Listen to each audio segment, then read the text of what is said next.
నిన్న ఎమ్మెల్యే గారు ఒక డేట్ చెప్పారు, మనం జూలై 3 నాడు నేను పోయి కలెక్టర్ గారిని కలిసి ఇది ప్రభుత్వ భూమి అని చెప్పిన అనేసి అన్నారు. మరి ఆనాడు మీకు ఎవరు చెప్పలేదా? నిజంగానే ఉండుంటే మరి మీరు వేసిన ఆరోపణ అన్నట్టే బీఆర్ఎస్ ప్రభుత్వం దీన్ని ప్రైవేట్ వాళ్ళకి ఇచ్చింది అని అంటే జూలై 3 నాడు మీరు కలెక్టర్ గారి దగ్గరికి వెళ్ళినప్పుడు మీకు చెప్పలేదా?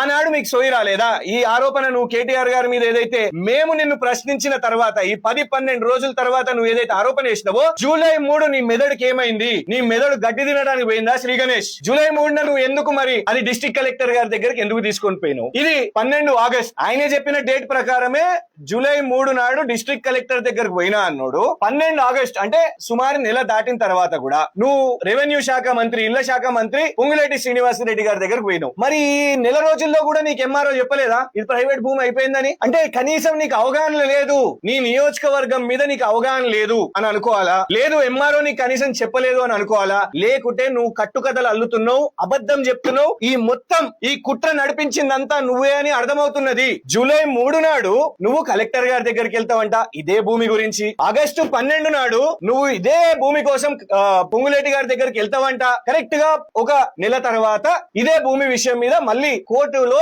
వాళ్ళు ప్రయత్నాలు స్టార్ట్ చేస్తారంట. ఇప్పుడు కేటీఆర్ గారి మీద ఆరోపణ చేసిండు. ఆరోపణ చేస్తే ఇప్పుడు అమ్ముడు వేయనోడు ఏం చేస్తాడు? అమ్ముడు వేయనోడు మాట్లాడాడు, కొట్లాడాడు. శ్రీ గణేష్ అదే చేసిండు. 10-12 రోజులు ఒక్క మాట మాట్లాడలే. కాంగ్రెస్ నాయకులు ఎవ్వరు వచ్చి బయటికి మాట్లాడలే. పాపం చూడండి, పెద్దలు వారు గతంలో కాంగ్రెస్ నుంచి పోటీ చేసిర్రు, ఇప్పుడు మార్కెట్ వైస్ చైర్మన్ గా కూడా ఉన్నారు. దేవుడు కాక వచ్చిండే అది ప్రభుత్వ భూమే అని చెప్పిండు. నువ్వు కూడా అది ప్రభుత్వ భూమి, నేను కొట్లాడతా, దాన్ని ప్రభుత్వ భూమిని తెస్తా అని అనాలి. కానీ ఈయననే ప్రైవేట్ వాళ్ళ వకాలతా ఉచ్చుకొని అయిపోయింది అది గత ప్రభుత్వం చేసింది. నువ్వు కొట్లాడవంట. బీఆర్ఎస్ కొట్లాడుతున్నోళ్లను నిజంగా ఆలోచించండి. మేము అమ్ముడు పోయి ఉంటే మేము ఎందుకు కొట్లాడతాం? కేటీఆర్ గారు ఎప్పుడైతే ఈ పోరాటం మేము టేకప్ చేస్తున్నామని అన్నామో, ఇగోండి వెళ్ళి ధర్నాలు చేయండి మీరు దీని మీద. ఇది వారు పెట్టిన మెసేజ్. ఇది శ్రీ గణేష్, ఇది కేటీఆర్ గారు పెట్టిన మెసేజ్. ఇది బీఆర్ఎస్ పార్టీగా ప్రభుత్వ భూమిని కాపాడండి, పేద ప్రజలకు అక్కడ వాళ్ళు ఏదైతే పొంగులేటి శ్రీనివాసరెడ్డి అండ్ శ్రీ గణేష్ హామీ ఇచ్చిండో 6,000 ఇంద్రమ్మ ఇల్లులు అవి నిర్మాణం చేసేటట్టు మీరు ఆ జాగను